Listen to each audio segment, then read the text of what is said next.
Hello everyone. তো আজকে তোমাদেরকে দেখাবো গুড টাচ ব্যাড টাচ কাকে বলে। তো আমার মেয়েকে একটু শিখিয়েছি, তাই ভাবলাম তোমাদেরকেও একটু শেয়ার করি। তো আজকালকার যা পরিস্থিতি, এগুলো না শেখালেও হবে না। তো তোমরা যারা যারা এখনো শেখাওনি শিখিয়ে ফেলো। তো চলো দেখে নাও। শোনাই, কেউ যদি এরকম করে কি করবে? কিচ্ছু করবে না। যদি কেউ এমনি করে কি করবে? কিচ্ছু করবে না।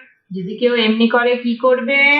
কিচ্ছু করবে না। যদি কেউ এমনি করে কি করবে? কিচ্ছু করবে না। আর যদি কেউ এইরকম করে কি করবে? এক গুটি মেরে দেবো। আর যদি কেউ এইরকম করে কি করবে? কিচ্ছু করবে না। আর যদি কেউ এইরকম করে কি করবে? এক গুটি মেরে দেবো। আর যদি কেউ এইরকম করে কি করবে? এক গুটি মেরে দেবো। আর যদি কেউ এইরকম করে কি করবে? কিচ্ছু করবে না। তো দেখতেই পেলে। তো এখন আপাতত এইটুকুই শিখিয়েছি। তো তোমাদের যদি ভালো লাগে অবশ্যই একটা লাইক করে দিও। তো চলো, দেখা হচ্ছে আবার নতুন কোনো ভিডিও নিয়ে। টাটা করে দাও। টাটা। টাটা।